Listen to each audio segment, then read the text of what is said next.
बिस्मिल्लाहिर्रहमानिर्रहीम। आज मैं इस वक्त फैसलाबाद के थाना कोतवाली के बाहर खड़ा हूँ और आप मेरे बैकग्राउंड में देख सकते हैं कि यहाँ पे बड़ी मेहनत के साथ और बड़ी पगड़ों के साथ दिन रात लगा के यहाँ पे काम शुरू है।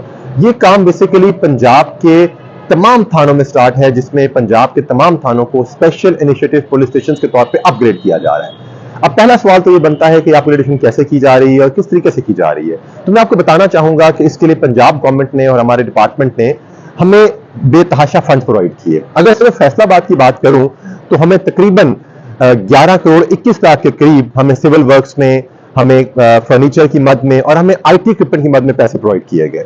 वो पैसे हमारे डिपार्टमेंट के हेड की बहुत मेहनत के बाद और पंजाब गवर्नमेंट में चीफ मिनिस्टर की रियलाइजेशन इस चीज के ऊपर कि थानों को अपग्रेड होना चाहिए बेहतर पब्लिक सर्विस डिलीवरी के लिए, इसके बाद हमें दिए गए। सिंगल कॉन्सेप्ट के मुताबिक उनको आगे लेके चलना, उनको तैयार करना एक बहुत बड़ा चैलेंज था और ये चैलेंज एक पूरी टीम मिलकर इससे नबर आजमा हो सकती है। और उसके साथ साथ ये एक बहुत अहम बात थी कि इस पैसे की बहुत ज्यादा जो स्पेंडिंग है वो बहुत ट्रांसपेरेंसी से हो और हमारे जो ये पैसा है ये पब्लिक को, जो सरकार का पैसा है, ना सिर्फ लगता हुआ नजर आए बल्कि ये कॉन्सेप्ट इनको क्लियर हो कि ये वही पैसा है जो हुकूमत ने हमें दिया है और वो इन थानों के ऊपर स्पेंड हो रहा है। इसका सबसे जो पहला कस्टोडियन है वो किसी भी जगह पे किसी प्राइवेट कंपनी में एक कैशियर या अकाउंटेंट होता है। इसी तरह हमारे पुलिस डिपार्टमेंट में वो एक अकाउंटेंट या एक पे ऑफिसर होता है। तो सबसे पहले मेरे अकाउंटेंट यहाँ आमिर साहब मौजूद है। आमिर साहब, मैं सबसे पहले आपसे पूछना चाहूंगा कि हुकूमत ने हमें बहुत ज्यादा पैसे दिए, 44 थाने थे, उनके लिए तकरीबन 11 करोड़ ज्यादा की अमाउंट हमें मिली। तो क्या हुआ, ये अमाउंट आपको क्या एक कैश की सूरत में, एक पे ऑर्डर की सूरत में, एक चेक की सूरत में आपको मिली और आपने पैसे आगे बांटना शुरू कर दिए या ठेकेदारों को दे दिए? क्या है, थोड़ा कॉन्सेप्ट बताइए जरा हमें इसका। नहीं सर, इसका ऐसे नहीं होता।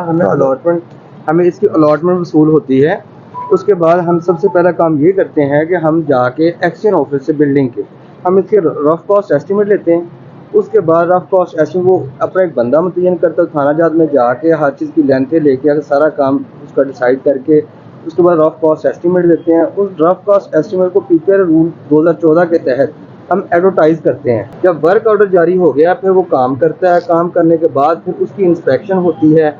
इंस्पेक्शन के बाद फिर उसका बिल मरतब होकर एजी ऑफिस जाता है। सिविल वर्क की उसका जो है हमें तकरीबन जो कॉन्ट्रैक्टर को जाएगा 27% डिडक्शन होकर जाएगा। जी बाबर, आप कहाँ तैनात हो, मुझे बताइए थोड़ा सा। सर मैं एसएचओ कोतवाली तैनात हूँ। तो हमें फंड मिला है, उससे सर हमने थाने को नई शक्ल दी है। उस नई शक्ल में सर हमने एक नया थीम डिसाइड किया, क्योंकि सर यहाँ पे पुलिस स्टेशन वुमेन भी ऊपर ही है, तो उसको नई थीम हमने दी है कि वुमेन एम्पावरमेंट के नाम से। सर औरतों की बात हम मदिया से पूछते हैं, क्योंकि यहाँ पे एसएचओ भी है। तो मदिया, आप बताइए। सर आईजी साहब की इस इनिशिएटिव के तहत सर हम थाने पे काम हो रहा है। हम वुमेन पुलिस स्टेशन में डे केयर सेंटर बना रहे हैं। जो फीमेल डोमेस्टिक वायलेंस का शिकार हैं उनके लिए शेल्टर रूम बनाया जा रहा है और फ्रंट डेस्क हमारे थाने में सर अलग से उसको बनाया जा रहा है। और इस इनिशिएटिव का मकसद खवातीन के अंदर तहफ़्फ़ुज़ का एहसास उजागर करना है। हाँ जी अलवी, आप कहाँ तैनात हैं? आप एसएचओ झंगजार तैनात है। तो झंगजार तो बहुत पुराना थाना है, तो उसको कैसे आप किस तरह इन्हीं फंड से आप बेहतर कर रहे हैं? जी सर, इन्हीं फंड से बेहतर कर रहे हैं और जो रेनोवेशन कर रहे हैं सारे फिर फंड है इसको दूसरी चीज़ों की। ठीक है, तो क्या थीम देना चाहेंगे अपने थाने को आप? सिटी ऑफ फैब्रिक है यहाँ पे, जो पहचान है फैसलाबाद की, तो उस काम के लिए हमने एक आउटर वॉल यहाँ पर सिलेक्ट की है और जहाँ जो इंस्टीट्यूशंस इसमें कंट्रीब्यूट करते हैं जिनकी वजह से ये सिटी ऑफ फैब्रिक्स कहलाता है। अजीब फैसल, आप मौजूद हैं यहाँ पे, हसन आप मौजूद हैं, आप आईटी को देखते हैं, तो क्या इस पूरे प्रोसेस में क्या रोल है आपका? सर हमारा परचेजिंग कमेटी का रोल है। हमने जो हमारा कॉन्ट्रैक्टर है या सप्लायर है उसको अपनी गैजेटरी की लिस्ट दी है कि हमें अप टू डेट चीज़ें चाहिए, हमें कोई सीधा पुराना निज़ाम की चीज़ें नहीं चाहिए कि कल कलामों को ख़राब हो जाए। सर मैं फर्नीचर एंड पिक्चर का परचेजिंग कमेटी का फोकल पर्सन और कॉन्ट्रैक्टर के साथ मिलके हमने बहुत सारी जो सिटी एरिया की शॉप्स हैं विज़िट की हैं, जहाँ से हमें रीजनेबल प्राइस पे चीज़ें मिल रही हैं, वहाँ से हम चीज़ें खरीद रहे हैं और पर जो कॉन्ट्रैक्टर है उसको पूरी हेल्प कर रहे हैं। क्या कहना है आपके सब डिवीजन के हिसाब से इस प्रोसेस की ट्रांसपेरेंसी के बारे में आपका? सर मेरे पास 2 थाने हैं, एक थाना सरगोदा रोड है और दूसरा थाना मंसूराबाद है। सर इस सारे प्रोसेस को मैं पर्सनली सुपरवाइज कर रहा हूँ और सर हमने उसके दोनों थानों के जो है वो थीम भी डिसाइड कर लिए हैं और उसमें सर जो भी चीज़ें हो रही हैं मैं सारा देख रहा हूँ, कितने पैसे आए, कितने पैसे यूज़ हुए और उसमें क्या क्या हो रहा है उसमें सर जो हमने। तो लिहाजा आप बीइंग अ यंग ऑफिसर से बहुत कुछ एक्सपेक्ट किया जाता है। जी सर। आप इसकी ट्रांसपेरेंसी, इसके मैकेनिज्म से बिल्कुल मुतमईन हैं आप? जी सर। और क्या आप में इतने करेज है कि अगर इसमें ट्रांसपेरेंसी ना हो तो अपने सीनियर्स की तरफ फिंगर पॉइंट कर सकें आप? बिल्कुल सर। जी इमरान, आप बताइए, आप कहाँ तैनात हैं और कैसे इस प्रोसेस को देख रहे हैं? सर मैं एसएचओ गुलबर्ग फैसलाबाद तैनात हूँ। सर हमें 5 लाख रुपए अलॉटमेंट हुआ है सिविल सर्विसेज के लिए, सिविल वर्क के लिए। सर जुनेद, आप बताइए। सर मैं सचिव बटाला कॉलोनी तैनात हूँ सर। हमें सर सिविल वर्क्स के लिए 1 मिलियन एलोकेट हुआ सर आईटी इक्विपमेंट के लिए 1 million and sir for furniture works we have been allocated 0.5 million 5 lakh. जी बासित आप बताइए, आप कहाँ तैनात हैं और किस तरह इस मैं रेल बाजार में तैनात हूँ सर। हमें सिविल वर्क के लिए 10 लाख मिला है सर, 5 लाख फर्नीचर के लिए और 10 लाख सर आईटी के लिए सर।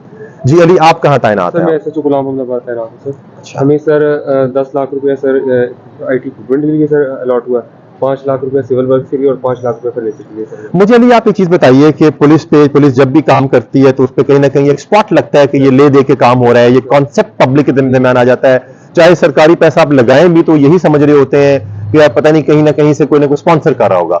इस कॉन्सेप्ट को कैसे शेड करने की कोशिश कर रहे हैं सर बिकॉज मेरा थाना सबसे ज्यादा विजिटेड है सर, बहुत ज्यादा विजिटेड होते हैं सर। हमने बहुत एक क्लियरली सर वहाँ पे डिस्प्ले किया हुआ है जो भी हमें फंड वगैरह अलॉट किए गए हैं सर, उसमें हमने एक पूरी फ्लेक्स सर ली हुई है जिसमें पूरा हमारा उसके ऊपर फंड वगैरह सर हमने उस पर डिस्प्ले किया हुआ है। जी तारिक आप बताइए क्विकली कि क्या किस तरह देख रहे हैं सारे प्रोसेस को आप? मैं एसएसओ सिविल लाइन तैनात हूँ सर। हमें फर्नीचर के लिए 6 लाख है और आईटी के लिए सर 10 लाख हुआ है। ऐसे प्रिपरेशन रिजवान मेरे साथ हैं, आपने बातें सुनी, आप प्रोसेस को देख रहे हैं, मॉनिटरिंग कमेटी के हेड हैं आप, किस तरह मॉनिटर करेंगे सारे काम को आप?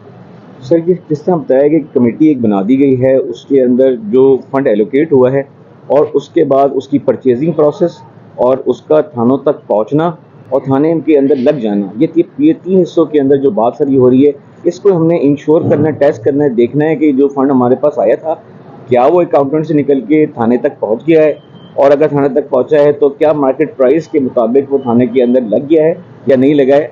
ये जैसे ही थाने अपनी कंपटीशन पे जाएंगे सर वो प्रोसेस हम स्टार्ट कर देंगे और उसके अंदर जो है वो एक इंडिपेंडेंट किस्म की जो इंक्वायरी है या ट्रांसपेरेंस की जो ऑडिट है वो करके जो है वो आपके सामने रखेंगे।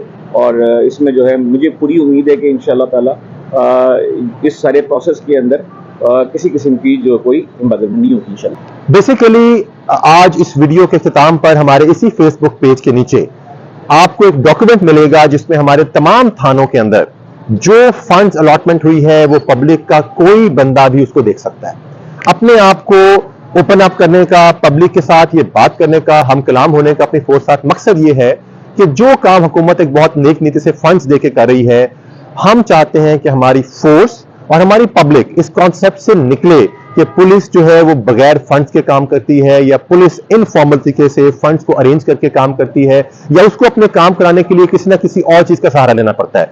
तो इस वीडियो के जरिए अपने आप को ओपन अप करके अपने फंड्स को पब्लिक करके हम ये बताना चाहते हैं कि पब्लिक के किसी भी नुमाइंदे को इस किसी काम के लिए पुलिस को किसी तरह की सपोर्ट देने की जरूरत नहीं है।